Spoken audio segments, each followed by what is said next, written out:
আসসালামু আলাইকুম বিয়াস। আসুন আজকে আমরা ওনার কাছ থেকে কিছু সতর্কবার্তা শুনে নিই।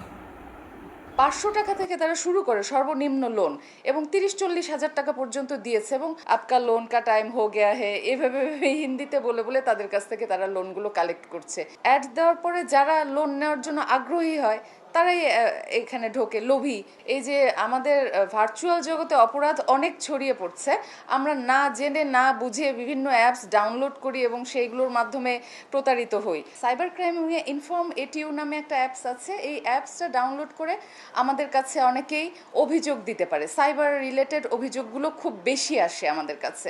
তো আমরা গত 2-3 মাসে 3-4টা অভিযোগ পেয়েছি এরকম, যে র্যাপিড ক্যাশ নামক একটা অ্যাপস থেকে আমাদেরকে এভাবে করে প্রতারিত করা হচ্ছে।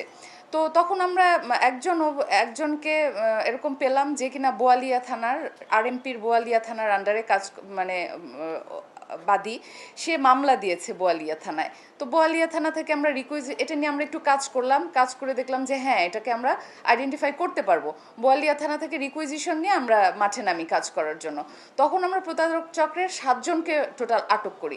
সেই 7জনকে আটক করার পর ওদেরকে জিজ্ঞাসাবাদ করে আমরা যেটা পাই যে এই উত্তরায় 11 নম্বর সেক্টরে এরকম একটা অফিস আছে যেটা পরিচালনা করছে মহিউদ্দিন মাহি। তারপরে আমরা 11 নম্বর সেক্টরে গতকালকে 5টার সময় অভিযান পরিচালনা করি। ওখানে একটা ফুল সেট আপ, একটা অফিস, একটা ফ্লোর ভাড়া নিয়ে তারা এখানে 15-20 জন ছেলে মেয়েকে দিয়ে কল সেন্টারের নামে তাদেরকে দিয়ে এরকম কল দিয়ে দিয়ে কাজ করছে। এবং এটা শুধু বাংলাদেশে না, ইন্টারন্যাশনালি তারা করছে।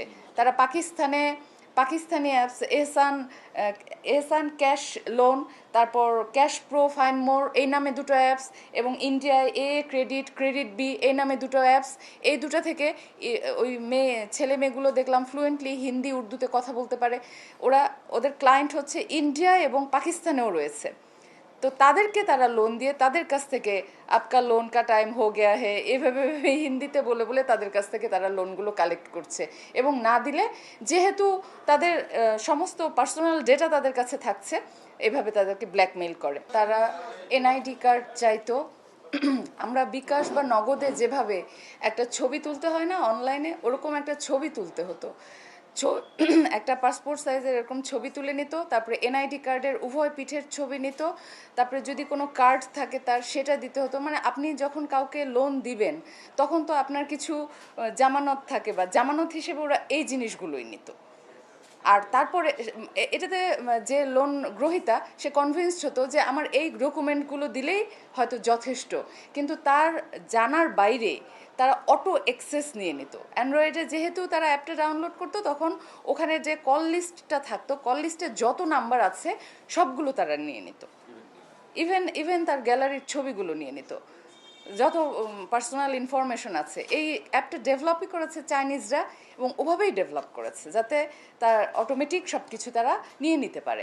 রিসেন্টলি এই কমপ্লেনটা পেয়েছি, আপনাকে বললাম 2-3 মাস হলো, 1 মাস হলো আমরা এটা নিয়ে কাজ করছি। তবে আমরা জেনেছি যে 2021 সাল থেকে এটা নিয়ে মানে তারা এই ধরনের কাজ করছে, এবং চাইনিজরা এই অ্যাপগুলো ডেভেলপ করে বাংলাদেশে ছেড়ে দিয়েছে। আর ওই কালকের অভিযানে আমরা যেটা পেয়েছি, 500 টাকা থেকে তারা শুরু করে সর্বনিম্ন লোন এবং 30-40 হাজার টাকা পর্যন্ত দিয়েছে। এবং ট্রানজ্যাকশন এরকম এক একটা ট্রানজ্যাকশনে আমরা দেখেছি যে 20-22 লাখ টাকা পর্যন্ত আছে, মানে টোটাল ট্রানজ্যাকশন এরকম হয়েছে। আর একজন ওই যে বিল্ডিংটা আমরা রেট দিয়েছিলাম ওটার ভাড়া হচ্ছে 40,000 টাকা। তারপর ওখানে এমপ্লয়ি আছে 16-17-18 জন, যাদেরকে তারা রেগুলার 12,000 টাকা করে স্যালারি দেয়, এবং তাদের একটা পার্সেন্টেজ আছে, যেমন আজকে আমি কি পরিমাণ অ্যাচিভ করতে পারলাম আমার টার্গেট, সেইটা অ্যাচিভ করার ভিত্তিতে 50 টাকা থেকে শুরু করে 500 টাকা পর্যন্ত ডেইলি তারা একটা বোনাস আর্ন করে। তো এভাবে দেখা যায় যে মাসে তাদের ইনকাম 25-30 হাজার টাকাও হয়ে যায়। তো এরকম এক একটা এমপ্লয়িকে এরকম করে টাকা দিচ্ছে। তো এটা একটা হিউজ মানে ব্যবসা বলা যায়। কিন্তু তাদের কোম্পানির কোনো নাম নেই, কল সেন্টারের কোনো নাম নেই, জাস্ট একটা ফ্ল্যাট, সাধারণ একটা বাড়ির মতো। সেখানে এতগুলো চেয়ার টেবিল সেট করে আমরা টোটাল 10টা ল্যাপটপ সিজ করেছি, 6টা ডেস্কটপ সিজ করেছি। এগুলো নিয়ে তারা কাজ করছে, তাদেরকে দিয়ে কাজ করাচ্ছে। এর পেছনে আসলে চাইনিজরা। কারণ এই যে মহিউদ্দিন মাহি, সে চায়নায় লেখাপড়া করেছে, চাইনিজ ভাষায় তার ফ্লুয়েন্সি আছে এবং সেও বারবার বলছে যে তার বস হচ্ছে চাইনিজ। আমি বললাম তার হয়রাবুট সে কোথায় এখন, সে বললো যে 3 মাসের জন্য সে চায়নায় গিয়েছে। আমার মনে হয় না সে সত্যি বলেছে, মানে তার সে কোথায় আছে সেই লোকেশনটা আসলে সে বলবে না। এবং ধারণা করা যায় যে তাদের আরও অফিস আছে বাংলাদেশে। অ্যাড দেওয়ার পরে যারা লোন নেওয়ার জন্য আগ্রহী হয় তারাই এখানে ঢোকে। লোভী মানুষ, টাকার লোভে এটাতে তারা ইয়ে করে। এটা আসলে জনসচেতনতা দরকার যে এরকম সহজ লোন, মানে সহজ লোন নিলে এটা থেকে পরে যে পরিত্রাণ পাওয়া যায় না, এটা তাদের বোঝা উচিত। এভাবে তারা সহজ লোন নেওয়ার আশায় ওখানে ঢোকার পর আর এটা থেকে বের হতে পারে না। তখন বিশাল অঙ্কের টাকা তাদের, হয়তো বাড়ি ঘর বিক্রি করে তাদের এভাবে টাকা দিতে হয়। সব ওই যে বিকাশ নগদ এভাবে। আর ইন্ডিয়ার পাকিস্তানে দেয় হচ্ছে, ইন্ডিয়ায় আছে হচ্ছে এই আপ অ্যাকাউন্ট নামে একটা অ্যাকাউন্ট। বাংলাদেশের যেমন নগদ বিকাশ, ইন্ডিয়া আছে আপ অ্যাকাউন্ট। আর পাকিস্তানে আছে ইজি পয়সা, জাজ ক্যাশ, এরকম ওদের আছে। এগুলো কিন্তু বৈধ ওইসব দেশে। ওখানে ওদের এজেন্ট আছে, ইন্ডিয়াতেও ওদের এজেন্ট আছে যারা কিনা ওইখান থেকে ওইভাবে টাকাগুলো কালেক্ট করে। ইন্ডিয়াতেও করে, পাকিস্তানেও করে। তো বাংলাদেশে করে হচ্ছে বিকাশ আর নগদের মাধ্যমে। বিকাশ নগদের মতোই যে ইয়েগুলো আছে ইন্ডিয়া বা পাকিস্তানে, ওইখানে ওইভাবে করে তাদের কাছ থেকে নেয়। আর ওদের সাথে যোগাযোগ করে ওরা টেলিগ্রাম, হোয়াটসঅ্যাপ এইসবে। আর ইন্টারনেট ইউজ করে হচ্ছে STI নামে একটা ইন্টারনেট আছে, এইটার মাধ্যমে তারা তাদের সাথে কল করে। কোনো মানে নর্মাল কল না, ওই টেলিগ্রাম বা হোয়াটসঅ্যাপ। এবং কল করে মজার বিষয় হচ্ছে হোয়াটসঅ্যাপে যখন তাদেরকে কল করে একটা নিউ নাম্বার জেনারেট করে, ওই নাম্বারে কথা বলেই তারপর পরে ওই নাম্বারটা ডিলিট করে দেয়।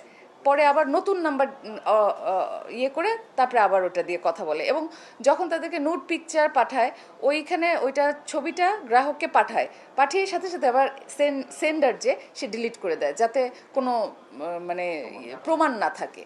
এই জন্য ওদেরকে যাতে ধরা না যায়। এই যে আমাদের ভার্চুয়াল জগতে অপরাধ অনেক ছড়িয়ে পড়ছে, আমরা না জেনে না বুঝে বিভিন্ন অ্যাপস ডাউনলোড করি এবং সেইগুলোর মাধ্যমে প্রতারিত হই।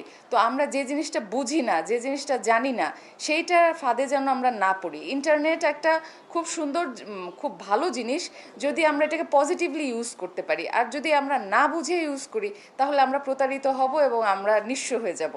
তো লেখাপড়ার কাজে ইন্টারনেটটাকে ইউজ করি, জ্ঞান অর্জনের কাজে ইন্টারনেটটাকে ইউজ করি। সহজ ইজি পয়সা আর্ন করার জন্য ইন্টারনেটটাকে আমরা না বেছে নিই। ইজি মানি কখনোই আমাদের ভালো কোনো পরিণতি নিয়ে আসে না। তো এগুলো থেকে আমাদের মনে হয় দূরে থাকা উচিত। সবাইকে বুঝার তৌফিক দিক। আমিন। আসসালামু আলাইকুম।